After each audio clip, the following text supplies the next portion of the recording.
Now it's time to speak to Labour about the day's political stories. I'm joined this morning by the Deputy National Campaign Coordinator, Ellie Reeves. Very good morning to you. Good morning. The Prime Minister says the election won't be May the 2nd. What do you make of that? No big surprise, really. Well, you know, we've had 14 years of Conservative government and I think people rightly want a general election. I think you should get on and call it for the 2nd of May. That would be the right time to have an election in the electoral cycle. We've got local elections and mayoral elections on that day. And I think the public should be able to go to the polls and vote in a general election on the same day. It's the Prime Minister's prerogative. He can choose when it's best for him to choose it. Well, he's got until the 26th of March to call an election for the 2nd of May. You know, what's he running scared of? Get on and call it so people can vote for change. Well, he would say he's not running scared. He'd always managed expectations and suggested it would be in the second half of the year. And you weren't really expecting a May election anyway, were you? I mean, if you look at the access talks that Labour has got underway now with civil servants, which always happens with any party that might win an election, that only happened at the beginning of this year. That's pretty late. You can't really be expecting a May election. Well, we're prepared for a May election and until the 26th of March, the last day that Parliament can be dissolved for a May election, then we'll be ready for it. You know, Rishi Sunak, he's squatting in Downing Street. He's an unelected Prime Minister and, you know, people up and down the country we saw in the by-elections in Wellingborough, in Kingswood, Tamworth, Mid-Bedfordshire, that there is an appetite for change. And I think it's right that people are able to go to the polls on a general election. So we are ready. We would fight for every vote in a general election. But, you know, after 14 years of failure, I do think people should be allowed to have their say. OK, I want to ask you about Frank Hester, the Tory donor whose comments about Diana Abbott this week have been condemned as racist. He has reportedly given another £5 million to the Conservatives. Should the Tories give that back? Absolutely, I think the Conservatives should give that money back. Frank Hester's comments about Diana Abbott were racist, they were misogynistic. Comments like that have absolutely no place in our society. And to learn that on top of the £10 million that he's already given to the Conservatives, it looks like there's a further £5 million, frankly, I think is appalling. They should give that money back. You know, that money will be used to fund candidates' leaflets up and down the country come the general election, I would imagine.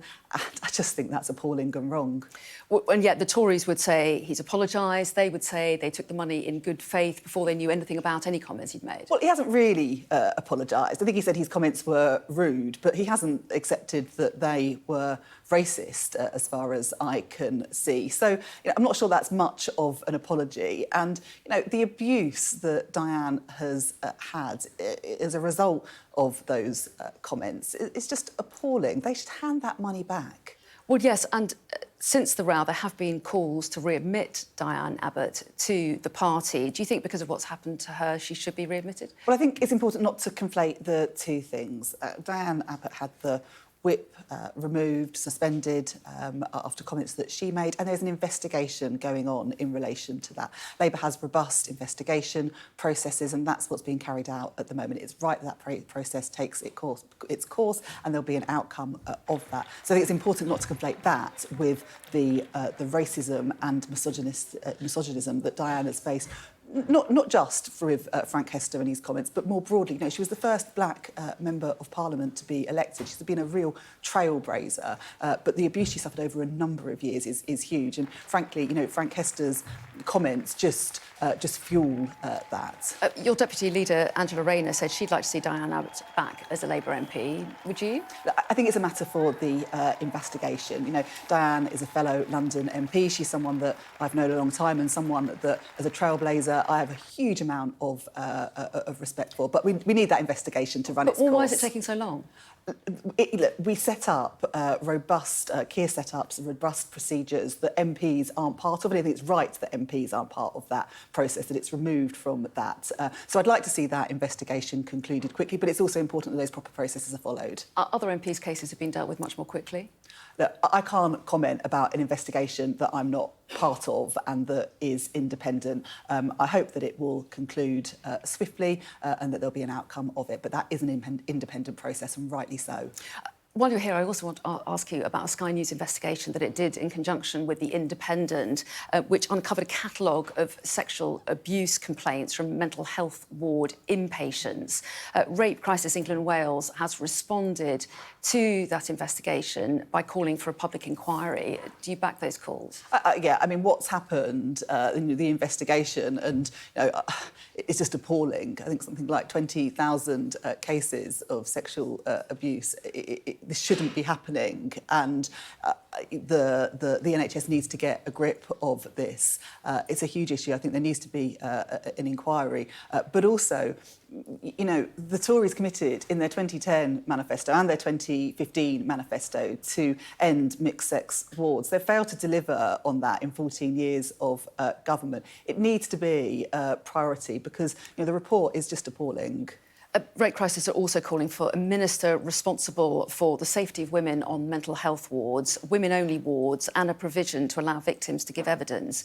Would a Labour government commit to those? Well, we'll need to look at the report in detail, but what we have said as part of our crime mission is that tackling violence against women and girls would be an absolute priority for a Labour government. This report is shocking. There's a catalogue of issues around violence against women and girls in this country. You know, rape victims waiting 3 years before their cases get to court. Rape prosecutions, something like 2%. That's why we would make steps to end that. So things like, for example, putting domestic abuse call handlers in every police 999 call centre, specialist rape courts to speed up the system so that rape victims can get justice. There's so much more that can be done, but that's been lacking from this Conservative government. OK, Ellie Reeves, we appreciate your time this morning. Thanks very much. Thank you. Thank you.